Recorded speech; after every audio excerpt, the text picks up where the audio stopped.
Mum, what have I done to deserve this? No one can imagine what it is like to experience something like this. I wake up every morning and it seems like a dream. And I pray that one morning I will awake and it will not be a dream any longer.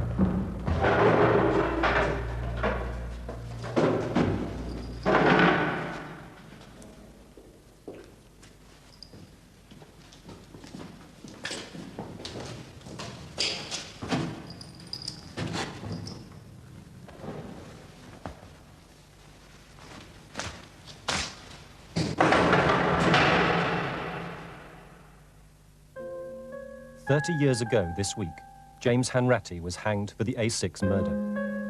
His innocence has been proclaimed ever since. Now there is disturbing new evidence that he was wrongly executed. Mum, somebody somewhere knows the truth and will come forward.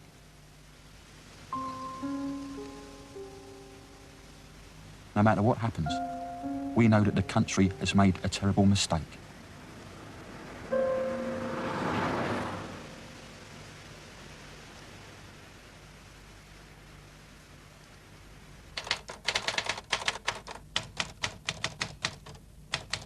My name is Valerie Jean Story. I am a civil servant. I work at the Road Research Laboratory, and I am a scientific assistant. I knew Michael John Gregston. He worked at the Road Research Laboratory. It was there I got to know him.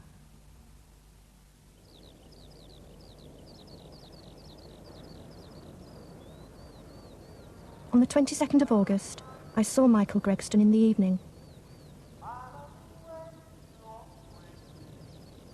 When we got to the cornfield, we just pulled in about 5 or 6 feet from the road.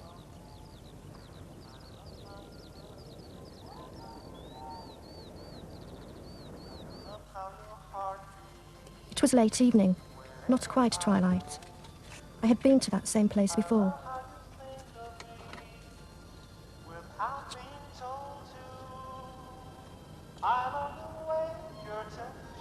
We were there just over half an hour before anything happened.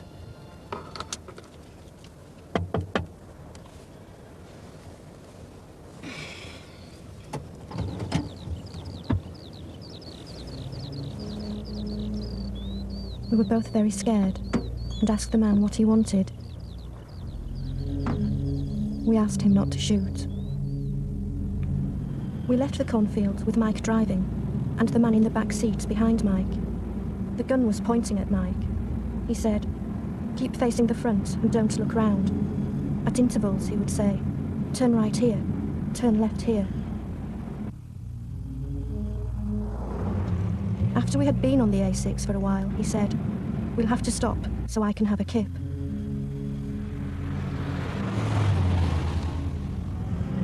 He said, "Turn off here."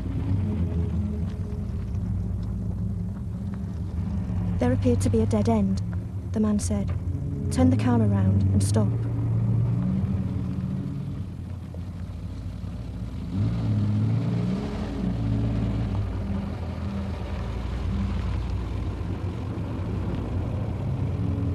He said, "Turn the lights out."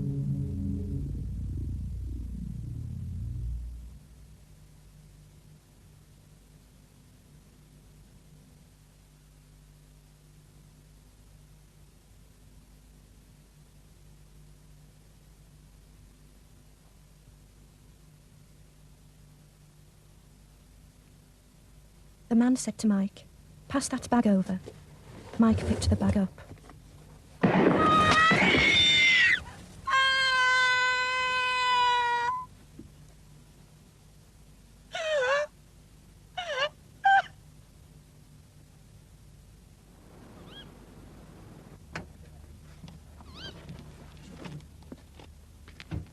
He said, "Get out of the car."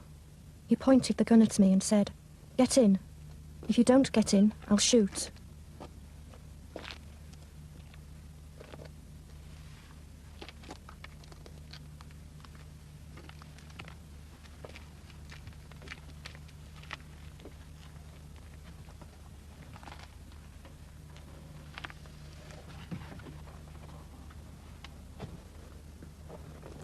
He then raped me.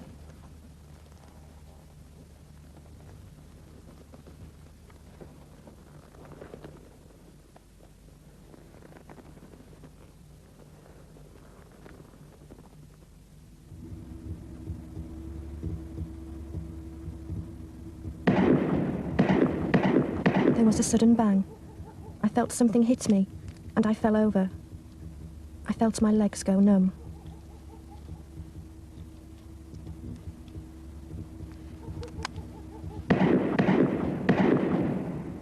He didn't hit me this time. I could feel them go over my head. I lay perfectly still, pretending I was dead.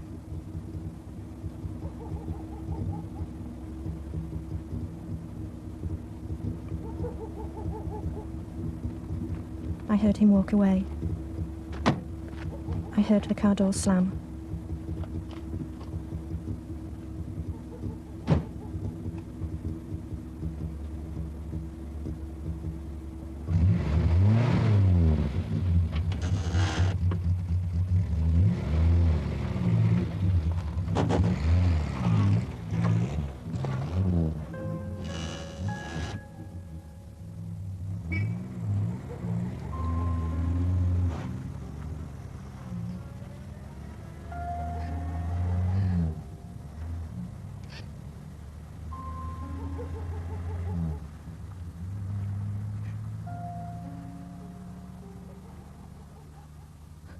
Michael Gregston and Valerie Story set off from Slough last night to organise the Bedfordshire checkpoints in a motor rally for the staff of the Road Research Laboratory where they work. They picked up a hitchhiker. In the small hours of this morning, they were pushed out onto the patch of grass behind me, now screened, between this lay-by and the A6 road 8 miles south of Bedford. At 6:45, they were found by a workman. Mr. Gregston shot in the head and Miss Story in the chest. Was Miss Story able to say anything? Yes, she was pretty coherent, considering the fact she'd obviously been badly wounded. What did she say? Well, she was able to give a description of the man. She was able to tell me who she was. She was able to say that a gunman had held them up at Slough. Rather, she'd picked him up at Slough, and that he'd held them up and shot her.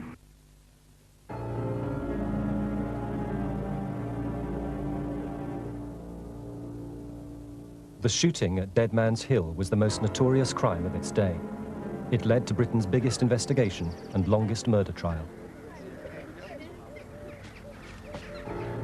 Yet even now, new evidence is still emerging, and while more remains hidden, the case will continue to reverberate. The crucial witness was Valerie Story, who had miraculously survived. I think Valerie's Story is about the only person that would have lived. I think most other women would have died. She was just really so determined to live, and wanted this man caught so much that she just pulled through, but she had an awful lot of courage. She was talking and was very angry at what had happened, and she kept repeating, and asking me to promise her that we would catch the men concerned. The police officer in whose division this happened is Superintendent Morgan of Biggleswade. Superintendent, what help do the police want from the public? Well, we are anxious to trace a man of the following description. Aged about 30 years, 5 feet 6, proportionate build, dark brown hair, palish face, brown eyes, very deep set, not very deep set, straight nose, wearing a dark lounge suit, and believed to have an East End London accent. The murder hunt began. At 6:30 p.m., the getaway car was discovered in Ilford.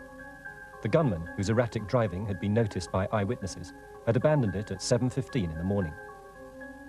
The Morris Minor was taken to Scotland Yard for detailed forensic examination. The killer must have been in the car for almost 10 hours, and there was blood around the driver's seat. Police circulated a report that the murderer's clothing would be blood-stained.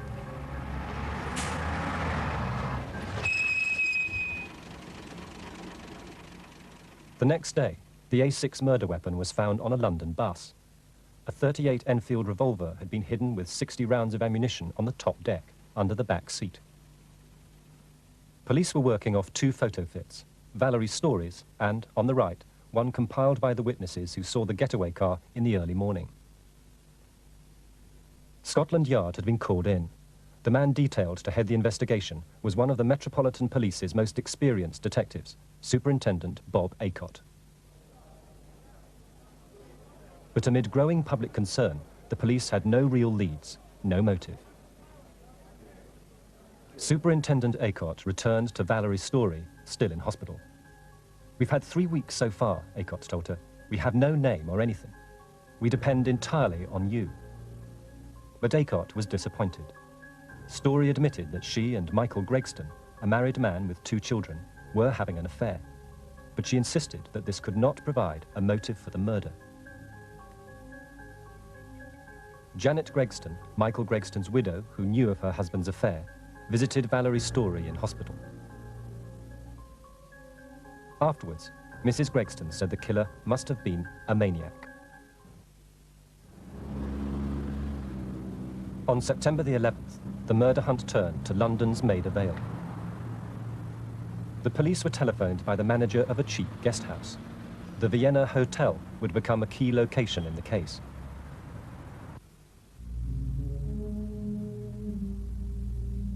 That morning, the manager was inspecting his bedrooms. He entered a basement room which hadn't been slept in for 3 weeks, not since the day before the murder. The room was supposedly cleaned regularly. But no one before the manager had spotted what was on a bedside chair. 2 spent cartridge cases. They came from the murder weapon. The police now had their first suspect, Peter Louis Alphon. Alphon, an unemployed drifter, was already under police scrutiny. In several respects, he matched Valerie Story's description of the killer. And Peter Alphon had checked into the Vienna Hotel on the day of the murder under a false name. The police named Alphon as the wanted man. He gave himself up, and amid great publicity, was put on an identity parade.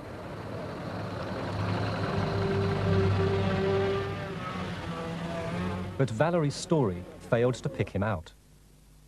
Alphon was released and celebrated with his mother. The police, who had been certain they had their man, had to start again. They returned to the Vienna Hotel. Alphon had stayed in room 6. Now, the police concentrated on room 24, the basement bedroom where the cartridge cases were found, and on the identity of another man who'd registered under a false name, J. Ryan. J. Ryan was James Hanratty, and he was the last occupant of room 24, where the cartridge cases from the murder weapon were found.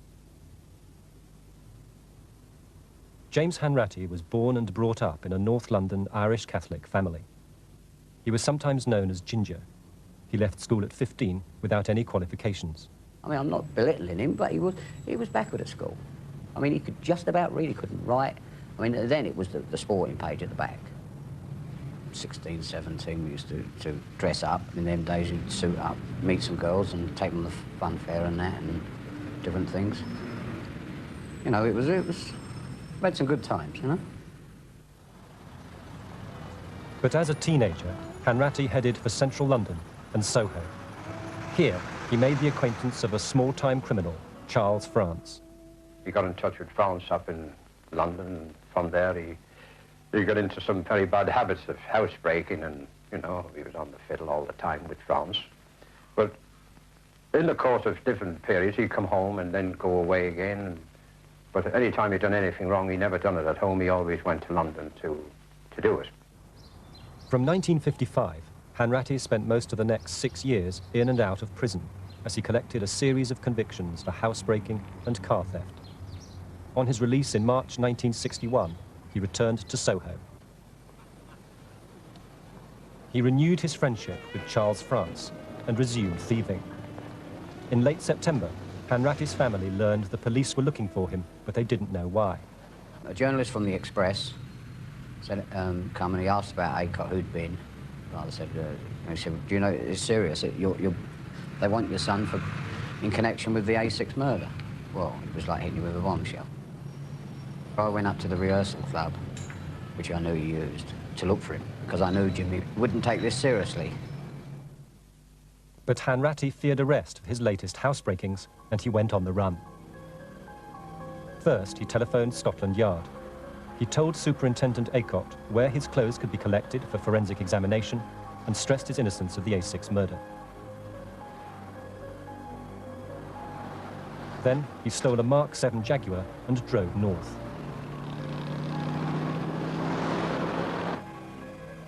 Hanratty sometimes changed the colour of his ginger hair. He dyed it twice more during his fortnight on the run, ending up a startling orange. As a disguise, it was hopeless. The police knew Hanratty dyed his hair. On October the 11th, 7 weeks after the A6 murder, Hanratty was arrested at the Stavonia Cafe in Blackpool.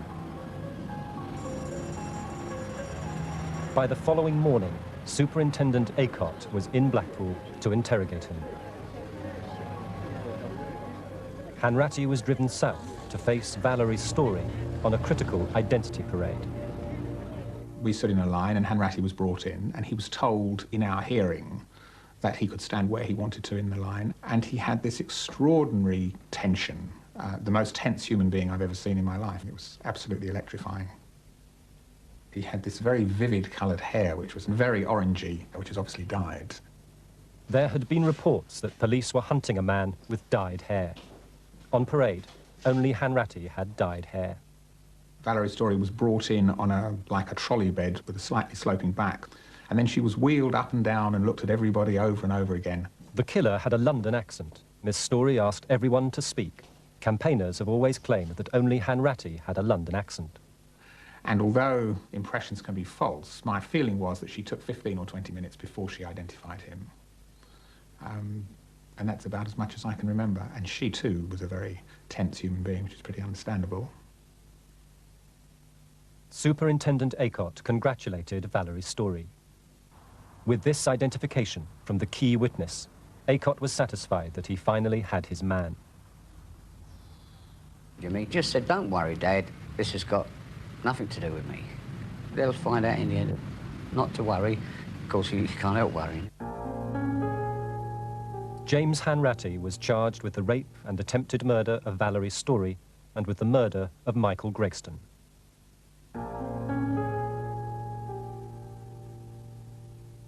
Please, Mum, don't let anything upset you, because there is everything to look forward to. But you know I couldn't do a terrible thing like that. Though I am a bit of a crook, I wouldn't hurt a mouse. The Bedfordshire magistrates, fearing local prejudice, committed Hanratty for trial in London at the Old Bailey. But the Crown had its way. The case was returned to Bedford.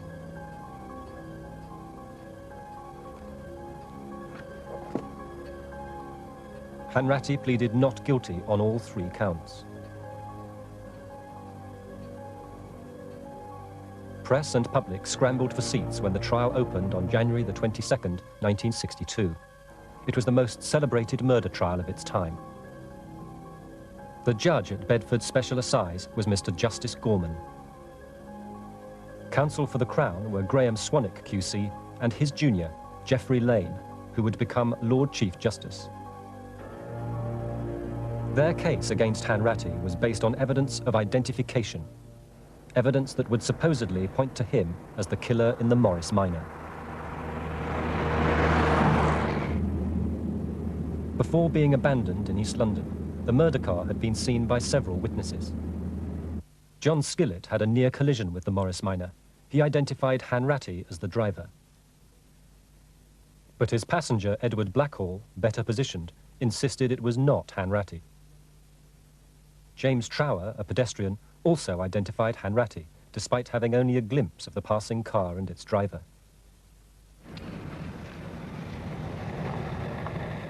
But the most dramatic testimony came from Valerie Story, who was brought to court on a stretcher. She recalled the attacker saying, "Call me Jim," and she identified Hanratty to the jury. Hanratty's barrister, Michael Sherard, cross-examined her and found her testimony unshakable. Valerie's Story, the crucial witness, although she had only a fleeting glimpse of the face of the assailant in the headlights of an oncoming car, was nevertheless prepared to pledge her oath that she had identified Hanratty correctly? Of course Hanratty's the man. I was there, I saw him. There's no possible doubt whatsoever. Hanratty was guilty, beyond any doubt whatsoever. Story had no doubt whatsoever, while acknowledging that on the crucial parade Hanratty had stood out like a carrot in a bunch of bananas. But at another parade, she had picked out a wholly innocent RAF corporal and identified him as the A6 killer. Hanratty wasn't on that parade. I couldn't identify him. I just tried to pick out somebody, I suppose, who I thought looked like him. I made a mistake. The man had nothing to do with the case. It's just one of those things. This year, numerous police papers relating to the case have been disclosed for the first time. Among them, the long hospital interview with Valerie Story. It reveals that a full month before identifying Hanratty, she told Aycott, "I may not be able to pick him out. My memory of this man's face is fading." The jury never knew of these doubts. Then came a vital respect in which Hanratty did not resemble the wanted man. Valerie's story had made it clear that the murderer knew little about cars or driving. In her original statements, she said, "He wanted me to start the car for him. He didn't know where the gears were. The car cut out, so I started it up again." But Hanratty knew all about cars. Jimmy was a good driver. Well, I won't say excellent driver, but he was a very good driver. Actually, in the 50s, he taught me to drive. You know? I mean, he taught me how to use the gears, he taught me how to hold the car on the clutch, you know? So, I mean, that, to me, and of course he was well, I wouldn't say a professional car thief, but they got evidence that he was stealing cars. Well, that's not, to me, is not someone who can't drive. I said this to the jury. Twice she started the car for him. Twice she had to explain how the gears of a Morris Minor worked, and where the reversing light was, and where the lights were, and so on. Does that sound like a car thief? Does that sound like somebody who runs around with a Jaguar motor car key in his pocket? Does that sound like somebody who is an experienced car thief? I suggest it does not. And all the prosecution could say about that was he was bluffing. He was giving them a blind to cover his tracks. But can that really have been so, when it was his intention to pump 8 or 10 bullets into that girl and leave her dead?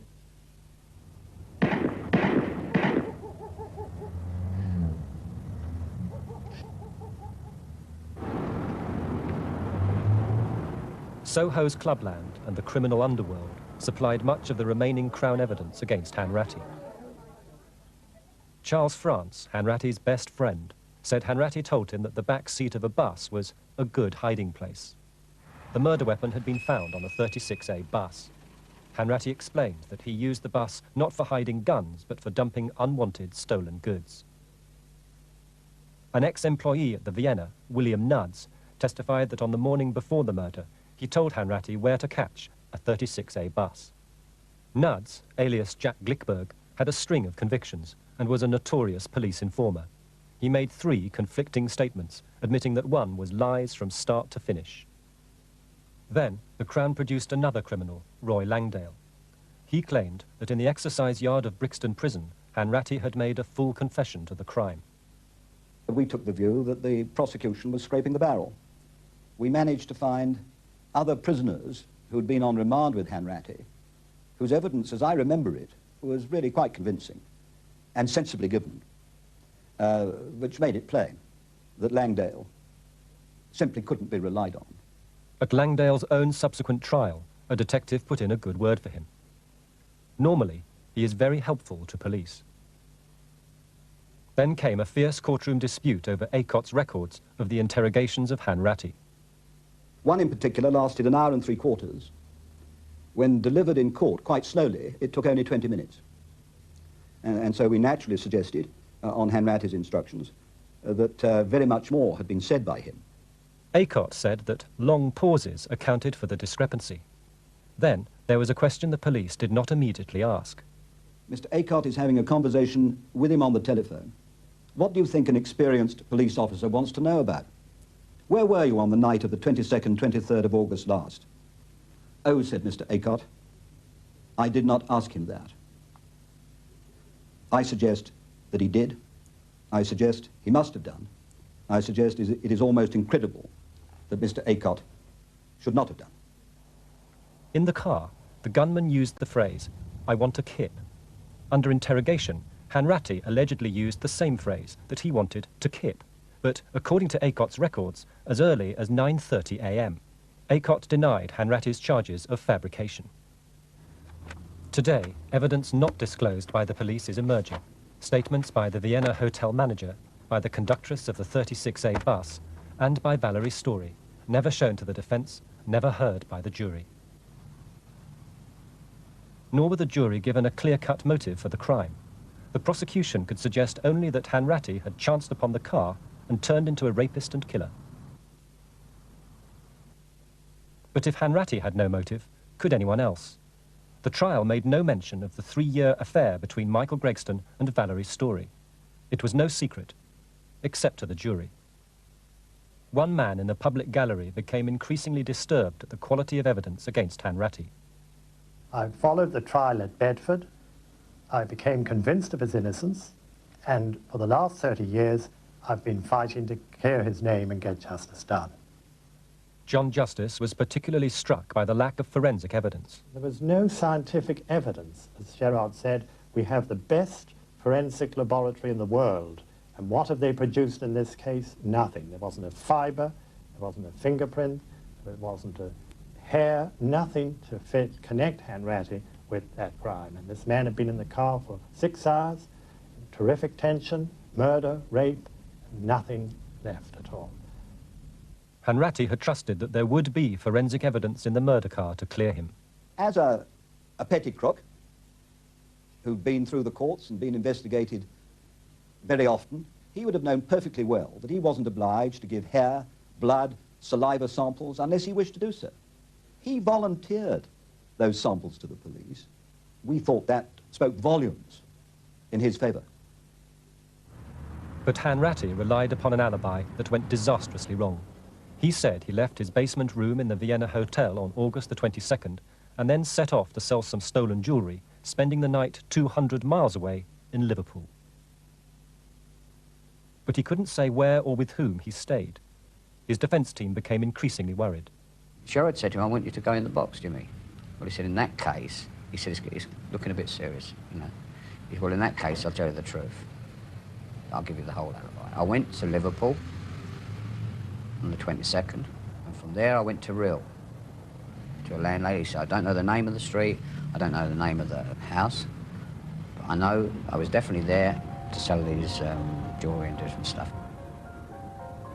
Hanratty said that having casually lied at the outset, he became too scared to change his story. Now he claimed to be telling the truth, but the new Rhyl alibi was not promising. All Hanratty could initially recall was staying at a guest house with a green bath in the attic from where he could hear trains.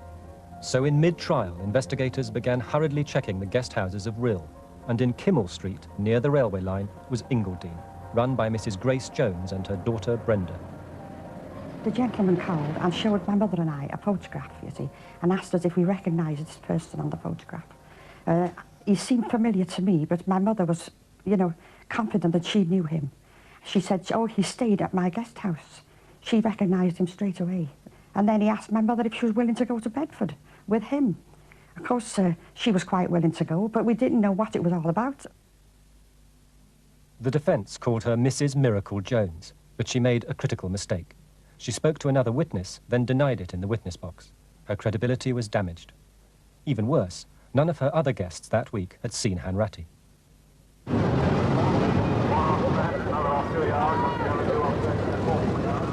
But how good was the Rhyl alibi? Hanratty recalled going first to the fair, hoping to see a friend who always parked his black taxi out front. But that particular evening, the taxi wasn't there. It was back on the fair the next day, but it was definitely not there on the night of the murder. I believe that he did definitely come to the fair to look for me. And you could see if the taxi's not there, I wasn't there. So then he went looking for digs, didn't he? She took him in. Of course, all the rooms were booked at the time, but we had this room at the very top of the house. It was a bathroom, really, but it was used for emergencies, and there was a bed in there. And, of course, he was desperate for a place to stay, So my mother mentioned it to him about this room, and of course he took that room. Hanratty's description of Ingledean's interior matched up. The green bath is still in the attic today.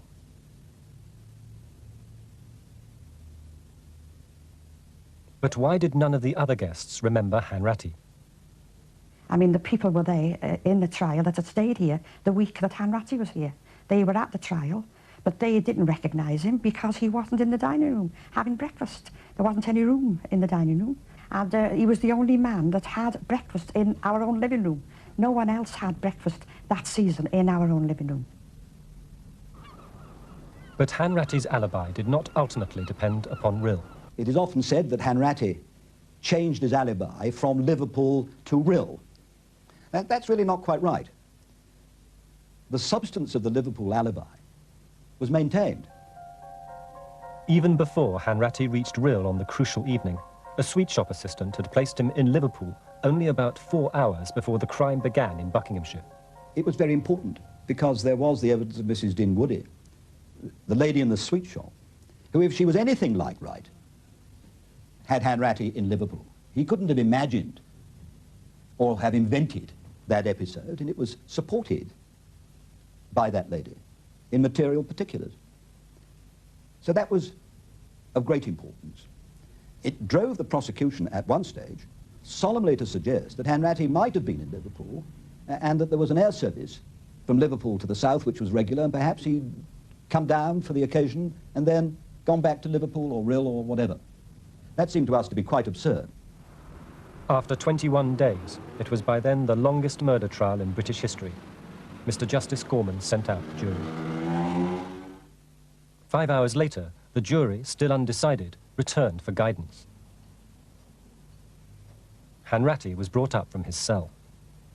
So that was a rather unfortunate incident because he obviously came up having steeled himself to hear the verdict. And no verdict was available. What the jury said was, when you tell us we have to be sure, do you mean certain sure? And the judge then gave them further direction for about 20 minutes, which sounded to me a bit like, if you're asking that question, perhaps you're not certain sure. 3 hours later, the jury returned for a second time. The jury said, can we have some supper? And the judge was furious that Hanratty there, biting his fingernails, of course, he should be subjected to that sort of delay. However, somewhat irritably, because it was a great strain on the judge too. I mean, he showed the strain. He was cross, but he ordered that sandwiches should be provided, and they were. And out went the jury again. At 9:10 that Saturday evening, the verdict was delivered. Nearly 10 hours after they'd first retired and after the court had refilled 3 times, the jury filed back into the box. The clerk of the court asked the foreman for their verdict. Guilty, my lord. Cries from the public gallery. Hanratty was asked if he had anything to say. After a false start and a long pause, he said, I am innocent, my lord, and I shall appeal.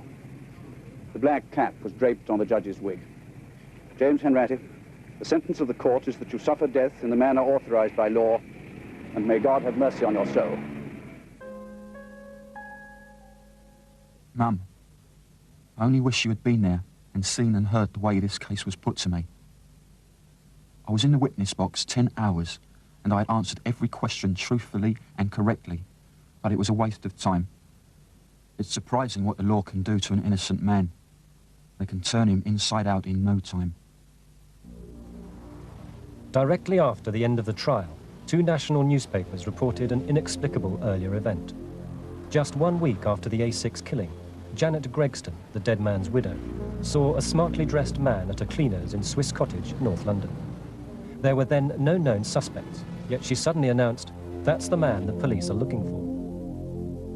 Her brother-in-law, William Ewer, told how he followed the man, discovered his name, and reported him to the police.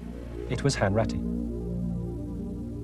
But Mrs. Gregston had no connection with Hanratty or the crime.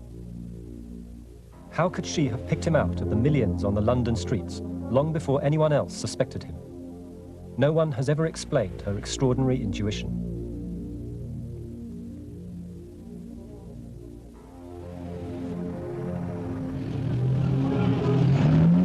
Then, 2 days after the appeal was turned down, Charles France, Hanratty's Soho friend who had testified against him, went to a West London bedsitter, turned on the gas, and committed suicide.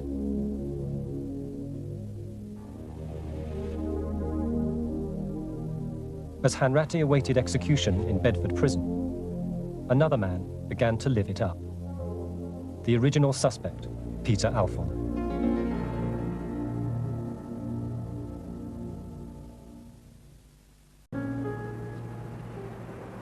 At the heart of the mystery of Deadman's Hill is Peter Louis Alphon, the original police suspect.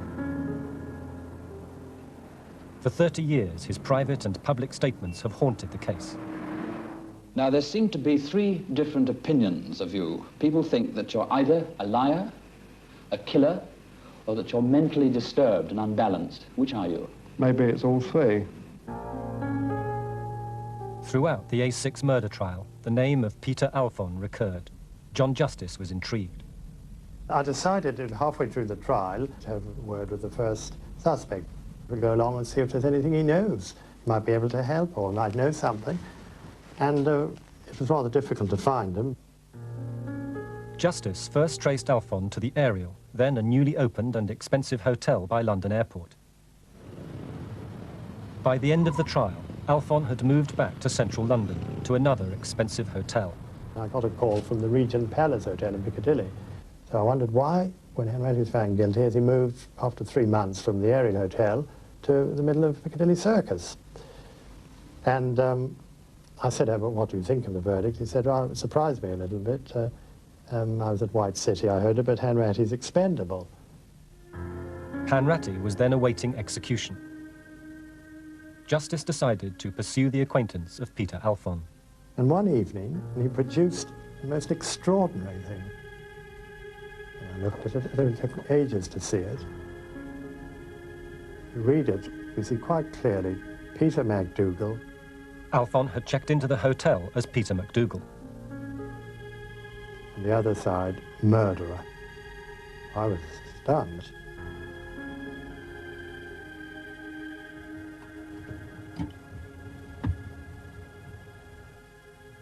Peter Alphon, the original suspect, appeared to be making a veiled confession to the A6 murder. What were his movements around August the 22nd, 1961? In the evening after the Morris Minor was abandoned in East London, Alphon checked into the Alexandra Court Hotel in Finsbury Park. Over the next few days, he behaved so suspiciously that the manager and other guests decided to contact the police. According to a witness statement never previously disclosed, one guest thought that Alphon must be in hiding. Police records confirm that Alphon had again used a false name, and that they planned to examine his clothing and check his movements. Within 5 days of the murder, Alphon was taken in for questioning. He said that on the evening of the murder he saw his mother and then stayed the night at the Vienna Hotel, the first mention of the Vienna in relation to the case. His story was corroborated by a hotel employee, the self-confessed liar, William Nuds. But other than his mother and the Nuds evidence, nobody could confirm where Alphon spent the night of the murder. The hotel manager, Juliana Galvez, first saw him in his room the following morning, at 11:45 a.m. Alphon's mother was visited by Superintendent Aycott. The new documents prove that Mrs. Alphon did not confirm the alibi. She did not know on which of 3 evenings she had seen her son. Alphon's alibi now depended on William Nuds. Nuds was taken to Scotland Yard. Now he too said he hadn't seen Alphon until the morning after the murder. That day, Superintendent Aycott publicly named Peter Alphon as the man wanted in connection with the A6 murder. Bob Aycott was convinced that Alphon was the man, no doubt in his mind at all. Now, I'd had 10 years in Fleet Street before I went to the BBC, and I'd never known the police to actually name a person they wanted to talk to in such a positive way, sort of ruling out any doubt that he was the man they wanted. In the middle of the night, Alphon walked into Scotland Yard. Aycott returned immediately and interrogated him until 5:15 in the morning. The following day, Alphon was put on an identity parade before Valerie Story. It was then that she picked out not Alphon, but the innocent RAF corporal, and was left in tears. Alphon was set free. Aycott had publicly sought Alphon, yet in court he explained that one of his reasons for eliminating Peter Alphon, apart from the ID parade, was that his suspect was called Jim. The jury was never told that Valerie Story had actually told Aycott that Jim was obviously not the killer's proper name. In court, Aycott said that the killer was in his mid-20s. Hanratty was 25. Aycott ruled out Alphon because of his age. He was 30. But Valerie Story's original estimate of the killer's age had been precisely 30. Alphon, said Aycott, should also be ruled out because my inquiries showed he had not driven a motor car. Yet Valerie Story's evidence had pointed directly to an incompetent motorist.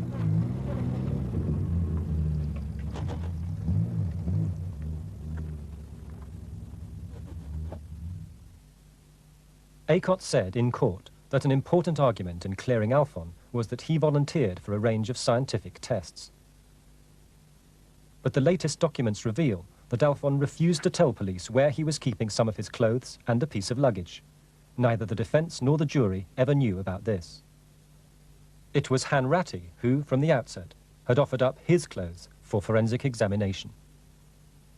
Peter Alphon watched in court as Aycott ruled him out as the A6 murderer.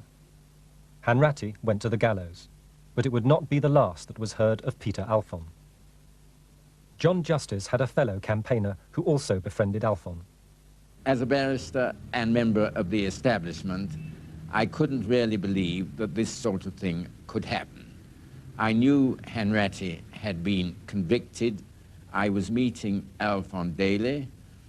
He struck me as a reasonable sort of person, and I was highly skeptical of John's claim that Alphon was the murderer. I later became convinced. Alphon made a verbal confession to the murder to me in the Blue Angel Club in Berkeley Square one evening. He asked me to look him straight in the eye, which I did, and he said to me, "I did that murder." He said they were obviously an immoral couple in the car, and he had a mission in life to stamp out vice and immorality. I said to him, "You know, Mrs. Hanratty feels pretty badly about her son being hanged for a murder he didn't commit." And the look of anguish that came over Alphon's face at that moment finally convinced me that he was indeed the A6 killer. A private confession, just 3 months after the execution. 5 years later, Alphon went to Paris, called a press conference, and made a public confession. The real reason why I've confessed, and I said it at the press conference, is I want to drag the name of British justice in the mud, where it belongs. I think I neglected to say that at the press conference, where it belongs, in the mud. I might be inviting a lynching, but I think, you see, the thing is this murder happened 6 years ago, and they've hanged someone wrongfully. They've hanged him wrongfully. It was Alphon who first provided a motive for the crime. He said he was asked by someone close to the Gregston family to frighten Valerie Story and Michael Gregston so that Gregston would return to his wife and children. Alphon said he had a mission. Crusade was against indecency, immorality. Those two things, that's enough, isn't it?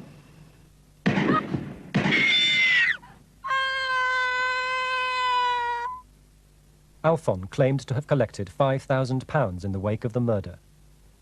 He has implicated others in his confessions, but there is no evidence against them. But there was more to connect Alphon with the A6 murder. A newly discovered document reveals that Alphon later told other Metropolitan policemen, "There can't have been any fingerprints on the car, otherwise mine would have given me away." If you were charged in the future, how would you take that? With the A6 murder? Yes. I should be, well, if I said I'd be delighted, well, where that may be a little bit hard for your audience, the general public, to appreciate. But as I've been charged with so many things that I haven't done, I would at last like to see the British police charge me with something I have done. James Hanratty's father promised his son that he would prove his innocence.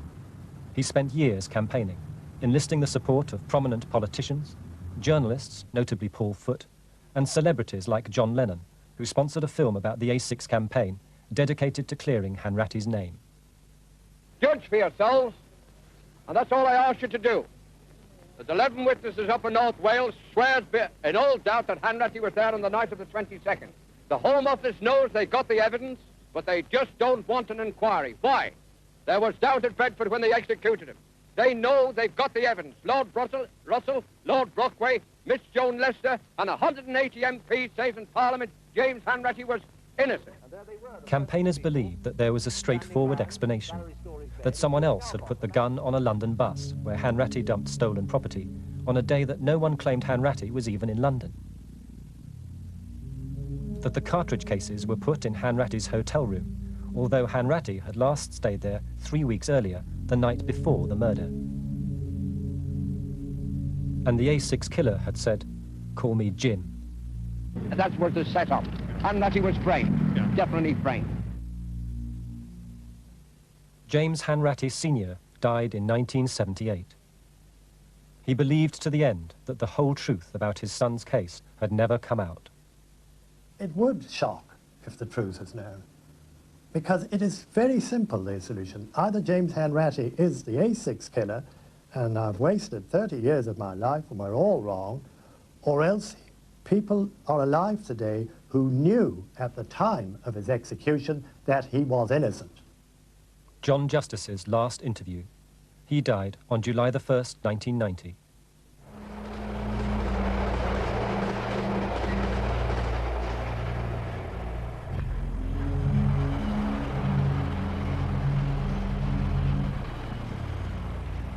Peter Alphon still lives in London today.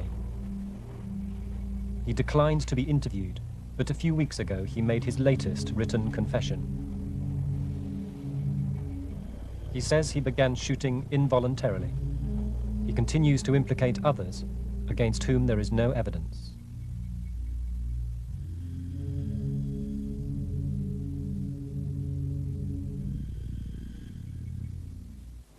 Valerie's story was left paralyzed by the shooting on Deadman's Hill.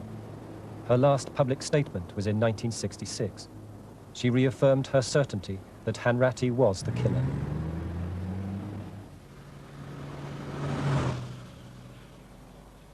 Almost everyone involved 30 years ago and still alive today remains blighted by the case because it has never been satisfactorily resolved.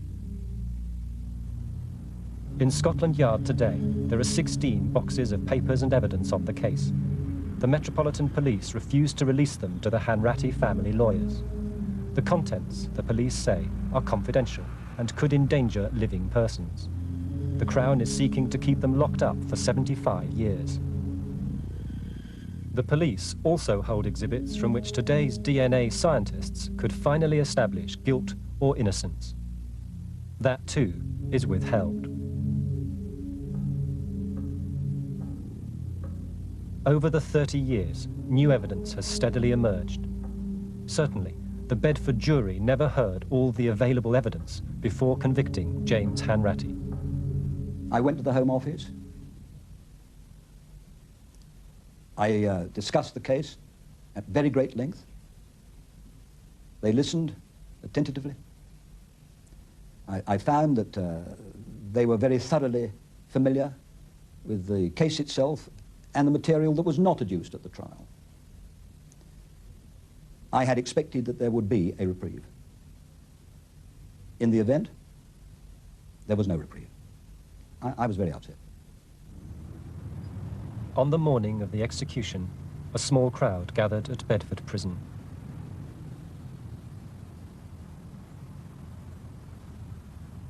And then the moment came. It was a very fraught moment.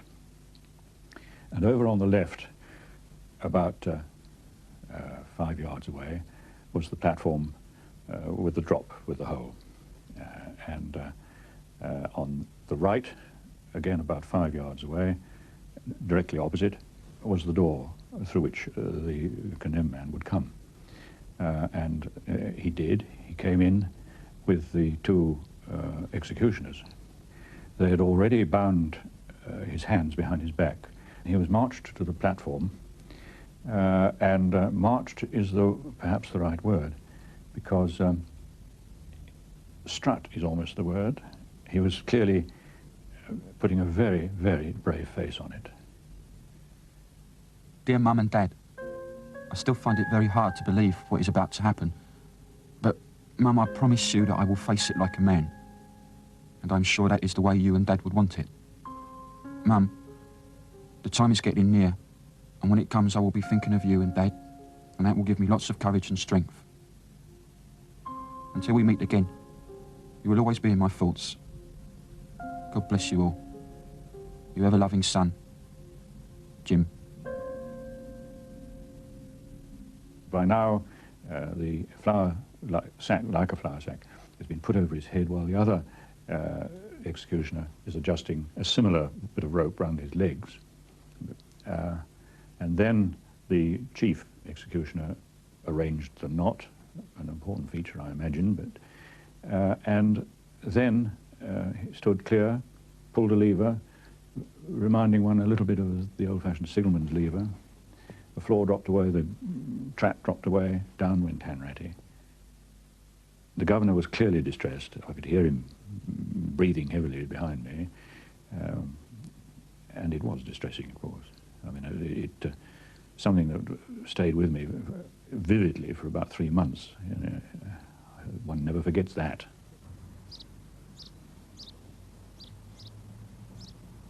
We then went back. The cell was open, and there was his bedclothes thrown back, pyjamas on bed, empty cup of tea on the bedside table. It was such a domestic scene, and I think that was almost the worst bit. You've just killed this man, you know.